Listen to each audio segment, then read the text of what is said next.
Hello दोस्तों, बात कर लेते हैं सीटेट की। तो सीटेट दिसंबर का सिलेबस क्या चेंज हो गया है, क्या पेपर 1 2 3 तीन अब देने पड़ेंगे, या कब तक नोटिफिकेशन आएगा, पेपर ऑनलाइन है या ऑफलाइन है, इन सब के बारे में बात करेंगे पॉइंट टू पॉइंट। और आपके सारे जितने भी डाउट हैं उनको क्लियर करेंगे, तो वीडियो को पूरा देखिएगा। कुछ मैंने स्पेशली जो पॉइंट लिए हैं जिनके बारे में ऐसा डाउट रहता है उनको क्लियर करेंगे। तो सीटेट का जो दिसंबर का जो एग्ज़ाम आने वाला है उसका नोटिफिकेशन सितंबर की स्टार्टिंग में ही मिलेगा आपको, या अभी अगस्त के लास्ट तक भी मिल सकता है। तो ये पेपर किस किस पैटर्न पर होंगे, कैसे होंगे, तो सबसे पहले जानते हैं कि ये पेपर साल में कितनी बार होते हैं। तो ये पेपर साल में 2 बार कंडक्ट कराए जाते हैं, ठीक है। एक आपका जुलाई में होता है और दूसरा आपका दिसंबर या दिसंबर के लास्ट से जैन तक जाता है। तो साल में 2 बार इसको देखने को मिलता है। अगर आप इस बार जुलाई में जिन्होंने पेपर दिया था उनका नहीं क्वालिफाई हुआ है तो वो दिसंबर में पेपर दे सकते हैं, ठीक है। आप इसकी अच्छे से तैयारी कीजिए, क्योंकि अब जो पेपर का लेवल हो गया है वो थोड़ा सा मॉडरेट लेवल हो गया है, तो उसकी तैयारी अच्छे से कीजिए। दूसरा पॉइंट जो रहता है बच्चों का, क्या अपियरिंग कैंडिडेट दे सकते हैं एग्ज़ाम, तो बिल्कुल दे सकते हैं। जिन बच्चों ने बीटीसी में अभी एडमिशन लिया है, जिसको डीएलएड बोलते हैं, और जिन लोगों ने बीएड में अभी उन्होंने अपेयर किया है, जैसे उनका अगर एडमिशन ले लिया है और पहला दिन या दूसरा दिन या पहला महीना ही क्यों ना है, तो वो इसके लिए एलिजिबल हो जाते हैं। तीसरी चीज़ है, सिलेबस नहीं बदला है पेपर 1 और पेपर 2 के लिए, बस मॉडरेट हुआ है। बिल्कुल सही बात है ये।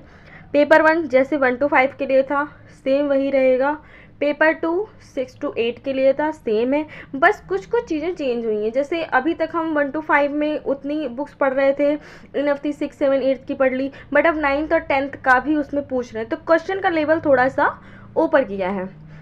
चौथी चीज़ है, पेपर 1 केवल बीटीसी और डीएलएड के स्टूडेंट के लिए ही होता है। तो जिन लोगों ने बीटीसी और डीएलएड किया है वो लोग पेपर 1 देंगे। पेपर 1 to 5 प्राइमरी के लिए होता है, ठीक है। तो आप उसकी प्रिपरेशन करेंगे जो पेपर 1 बीटीसी और डीएलएड वाले हैं। बीएड वाले इससे बाहर हो चुके हैं, तो जो बीएड जो लोग कर रहे हैं वो पेपर 1 नहीं देंगे। और 5th पॉइंट है, पेपर 2 है बीएड वाले स्टूडेंट के लिए है, जो 6 to 8 जूनियर के लिए होता है। तो जो बीएड कर रहे हैं वो पेपर 2 दे सकते हैं, और पेपर 2 जो बीटीसी कर रहे हैं वो भी दे सकते हैं, तो दोनों के लिए, ठीक है। पेपर 3 अपर लेवल के लिए होगा, पर कोई ऑफिशियल नोटिफिकेशन अभी तक नहीं आया है, क्योंकि पहले भी सुनने में आ रहा था कि 9th 10th या फर्स्ट ईयर इंटर के लिए कुछ एक टेट के आधार पे ही एक फॉर्म फिल करा के उसका एग्ज़ाम होगा, तब उस पर चयन होगा, बट ऐसा अभी कुछ आया नहीं है। 7th के पेपर का मोड ऑफलाइन रहेगा, बीच में ऑनलाइन किया गया था 1 साल के लिए, बट वो सक्सेस नहीं हुआ क्योंकि महीनों महीनों तक एग्ज़ाम्स चले हैं, तो इसलिए अब पेपर का मोड ऑफलाइन कराया गया है, जिससे पेपर को आप मतलब सेम डे ही पूरा आप पूरे इंडिया में आप कंडक्ट कराते हैं।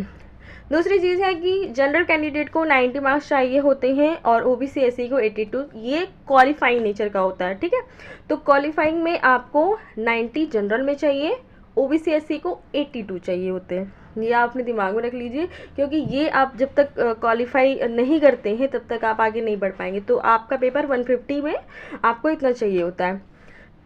नेक्स्ट चीज़ है कि नोटिफिकेशन सितंबर के पहले सप्ताह में देखने को मिलेगा।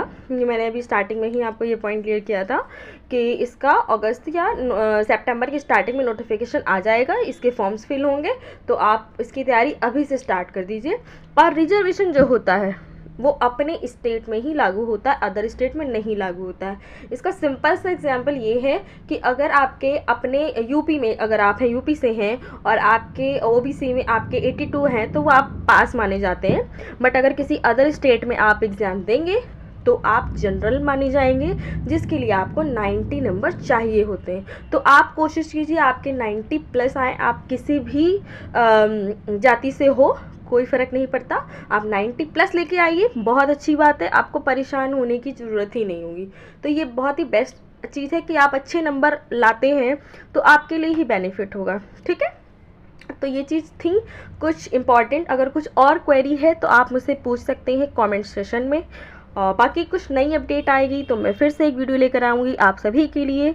और मेरी वीडियो को देखने के लिए थैंक यू। बाकी कोई भी इन्फॉर्मेशन चाहिए हो मुझे आप मैसेज कर सकते हैं। मेरी जो चैनल है उसको आप सब्सक्राइब कीजिए, लाइक कीजिए, शेयर कीजिए। कोई भी क्वेरी हो पहुँच सकते हैं। So take care, bye bye.